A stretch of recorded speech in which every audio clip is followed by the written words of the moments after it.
আব্বা আপনার নাম কি, আপনি কোথায় ছিলেন এবং কিভাবে বাংলাদেশে এসেছেন একটু আমাদেরকে বলেন। আসসালামু আলাইকুম, আমার নাম মিসেস হাওয়া আক্তার, আমি একজন দুবাই প্রবাসী। আমি আমার ফ্যামিলি নিয়ে দুবাইতে থাকতাম, যেখানে আমার হাজবেন্ড দুবাইতে একটা গভর্নমেন্ট জব করতো, দিওয়া কোম্পানির নাম দিওয়া। আমি একটা চাইনিজ রেস্টুরেন্টে জব করতাম। তো যে আমার ছাত্র ভাইয়েরা রাস্তায় নেমেছে বাংলাদেশের দেশকে স্বাধীন করার জন্য, তেমনই দুবাইতেও আমার ভাইয়েরা দেশপ্রেমী উদ্যোক্তা হয়ে রাস্তায় নেমেছিল। তার কারণে আমার সেই ভাইদেরকে তুলে নিয়ে গিয়ে 24 ঘন্টার আলটিমেটে তাদেরকে সাজাও শুনিয়ে দেওয়া হয়েছে 10 বছর করে। কে নিয়ে গেছিল? নিয়ে গেছিল দুবাই, ওখানে সিআইডি ধরে নিয়ে গিয়ে তাদেরকে 24 ঘন্টার আলটিমেটে তাদেরকে সাজাও শুনিয়ে দিয়েছে। যেদিন তাদেরকে নিয়ে গিয়েছে ওদিন ছিল শুক্রবার, শনি রবি সোমবারে আমার হাজবেন্ডকে অফিস থেকে তুলে নিয়ে গিয়েছে। আবার মাইক্রোফোনটা একটু উপরে উঠান। হ্যাঁ, সোমবার 22 তারিখ জুলাই আমার হাজবেন্ডকে তুলে নিয়ে গেছে। আমি তা কিছুই জানতাম না। আমি বিকাল যখন আমি আমার জব থেকে কাজ থেকে ফিরে এসেছি, তখন আমাকে অফিস থেকে ফোন দিয়েছে, ভাইকে তো কেউ কালো কাপড় বেঁধে হাতে হ্যান্ডকাপ লাগিয়ে নিয়ে গেছে, তবে কে বা কাহারা নিয়েছে তা কিছুই জানি না। তখন আমি খুবই হতাশাগ্রস্ত হয়ে আমার হাজবেন্ডের যত ফ্রেন্ড সার্কেল ছিল সবাইকে ফোন দিয়েছি, কারো কাছ থেকে কোনো খোঁজ পাই না। অবশেষে আমি পুলিশ স্টেশন গিয়েছি, পুলিশ স্টেশন থেকে আমাকে কোনো পাক্কা খবর দেয় না যে কেন নিয়ে গেছে, পাক্কা খবর দেয় না যে ওরা জানেই না যে কই আছে বা কিভাবে আছে। 3 দিন পরে বলছে খোঁজ দিবে। 3 দিন পরে আমি প্রত্যেক দিনে গেছি, 2-3 বার করে গিয়েছি আমার ছোট শিশু বাচ্চাকে নিয়ে। অবশেষে 3 দিন পর বলেছে আছে, কিন্তু কোথায় আছে ওটা বলে নাই। আমার হাজবেন্ডের অন্যায় ছিল। আমরা একটা প্রবাসী অধিকার ঐক্য পরিষদ নামে সংগঠন করে নিচ্ছে, ব্যানারে আপনারা দেখতে পেয়েছেন। ওই সংগঠন সম্পূর্ণ অরাজনৈতিক সংগঠন। তো আমার হাজবেন্ড, আমাদের 12টা রাষ্ট্রের কমিটি আছে, এই 12টা রাষ্ট্রে গুগল মিটের মাধ্যমে রেমিটেন্স শাটডাউনের ডাক দিয়েছে।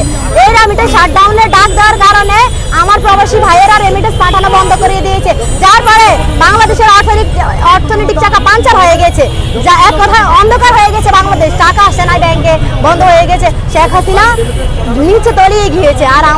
আর যখন দেশে ইন্টারনেট বন্ধ ছিল, তখন আমরা প্রবাসীরা কিন্তু বিভিন্ন মাধ্যম দিয়ে আমরা প্রচার করেছি যে আমার ভাই কিভাবে গুলি করে হত্যা করা হইতেছে, আমার ভাই কিভাবে কালো অন্ধকারে ধরে পড়েছে, আমরা এগুলো প্রচার করেছি না। তো এই জন্য আমার হাজব্যান্ড ইউকে কাজবা টিভিতে টকশো করেছে, বিভিন্ন চ্যানেলে গিয়ে টকশো করেছে। আমার হাজব্যান্ড লাইভ করেছে, মোদি বিরুদ্ধে কথা বলেছে, যে মোদি বলেছে যে ভারত থেকে শান্তি সেনা পাঠাবে, এর বিরুদ্ধে কথা বলেছে, শেখ হাসিনার বিরুদ্ধে কথা বলেছে। এই জন্য আমার হাজব্যান্ডকে সিআইডি তুলে নিয়ে গিয়েছে। আচ্ছা, সিআইডি তুলে নিয়ে গেছে। তারপর আমি বারবার পুলিশ স্টেশন গিয়েছি, ওরা কোনো খোঁজ দেয় না, কোনো খবর দেয় না। অবশেষে আমি Dubai embassy consulate general BM স্যারের কাছে গিয়েছি। ওনার কাছে একবার নয় দুইবার গিয়েছি। আমি হাতে পায়ে ধরেছি ওনাদের কাছে, আমার বাচ্চা নিয়ে গিয়েছি, মাফ করে দেন, ক্ষমা করে দেন। লাইভ নাই করেছে আমার হাজব্যান্ড, তো প্রটেস্টে সশরীরে জড়িত ছিল না। আমার হাজব্যান্ড লাইভ করেছে, আমার হাজব্যান্ড রেমিটেন্স শাটডাউনে ডাক দিয়েছে, এই জন্য আমার হাজব্যান্ডকে তুলে নিয়ে গেছে। মাফ করে দেন, আপনার হাতে পায়ে ধরে। আমরা 2টা ফ্যামিলি ওখানে ছিলাম, আমার বাচ্চার জীবন অন্ধকারে ঢলে পড়েছে, আমার বাচ্চার লেখাপড়া ছিল ওখানে, কিন্তু ও শুনে নাই। আমাদের প্রবাসী ভাইদের জন্য কোনো কাজই করে না। ওনাদেরকে রাখা হয়েছে আমাদের অভিভাবক হিসাবে, কিন্তু অভিভাবকের কোনো দায়িত্ব পালন করে না।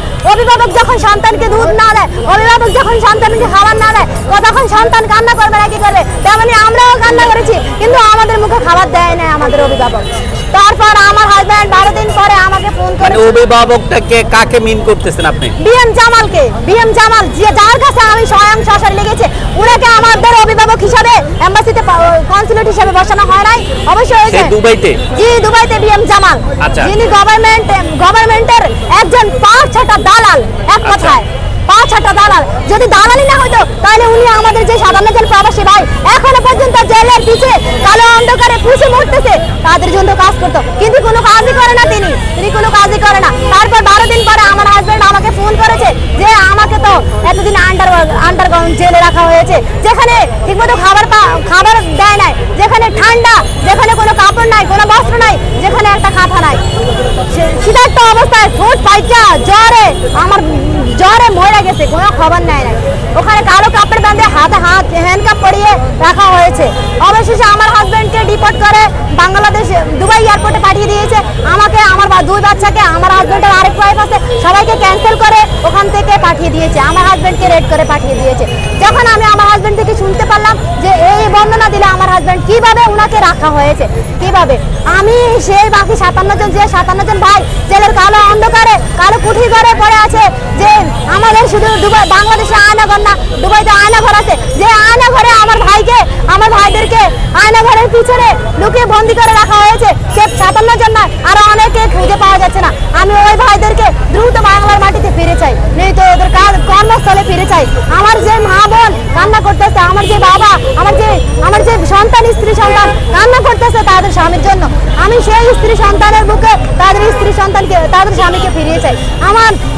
আমার সেই যে অভিভাবক বর্তমান সরকার, তার কাছে আমি জোর দাবি জানাই, আমি অনুগ্রহপূর্বক আমি তার কাছে অনুগ্রহ করে ওদেরকে ফিরিয়ে আনার জন্য কূটনৈতিক আপনি সাহায্য চাচ্ছেন, তাই তো? আমি কূটনৈতিক আপনি এখন আপনার স্বামী কোথায় সেটা একটু যদি আমাদেরকে বলেন। আমার স্বামী এখন আমার কাছে আছে, মানে আপনাদেরকে বাংলাদেশে পাঠিয়ে দিয়েছে? আমার হাজবেন্ডকে ডিপোর্ট করে পাঠিয়ে দিয়েছে। আচ্ছা, আপনারা এখানে যে আসছেন, এই যে এখানে যে আইসা আপনাদের কি দাবি নিয়ে আসছেন? আমাদের এখানে এখন বর্তমানে 4টা দাবি। আমাদের যে ক্ষতিপূরণ হয়েছে, ওখানে আমার হাজবেন্ড একটা গভর্নমেন্ট জব করতো, যেখানে প্রায় 50 লক্ষ টাকা আমরা পেতাম, ওই টাকাটা আমাদেরকে দেয় না। আমার হাজবেন্ডকে ধরে নিয়ে যাওয়ার সাথে সাথে ব্যাংক কার্ড ব্লক করে দিয়েছে। যে আমাদের জমানো সঞ্চয়, যে উপার্জন, ওরা ওই টাকাগুলো আমরা আনতে পারি নাই। আমরা এখন পথের পুরা ফকির হয়ে গেছি। রাস্তায় নামা ছাড়া আমাদের কোনো উপায় নাই। তাহলে আমরা তো আমার রাষ্ট্রের জন্যই লড়াই করেছি, আমরা তো আমার রাষ্ট্রকে স্বাধীন করার জন্য লড়াই করেছি। সেই রাষ্ট্রের জন্যই তো আজকে আমরা সবকিছু, আমরা সর্বস্ব। তাহলে আমার যে অভিভাবক আছে বর্তমান গভর্নমেন্ট, ওনার কাছে আমি আমার সাহায্য চাচ্ছি, আমি আমার হাজবেন্ডকে পুনর্বাসন চাচ্ছি। আমি যারা রাষ্ট্রীয় ষড়যন্ত্র করে আমার হাজবেন্ডকে, বাকি ভাইদেরকে ধরিয়ে দিয়েছে, তাদের দৃষ্টান্তমূলক শাস্তি দাবি করছি। আর আমি চতুর্থ দাবি করছি, আমার যে 57 জন ভাই দেশে জেলের কালো অন্ধকার কুটির করে পড়েছে, তাদের দ্রুত ফিরিয়ে আনার ব্যবস্থা। আচ্ছা, আজকে এখানে এসে ঢাকা ইউনিভার্সিটিতে এসে কোনো সমন্বয়ের সাথে আপনাদের যোগাযোগ হয়েছে কিনা?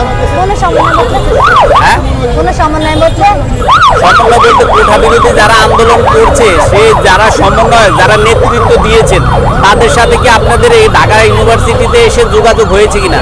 না, কারোর সাথে আমাদের কোনো যোগাযোগ হয় না। আমরা নিজেরা এই সম্মেলনটা করছি আমাদের যে ভাইয়েরা আছে তাদের জন্য। Thank you.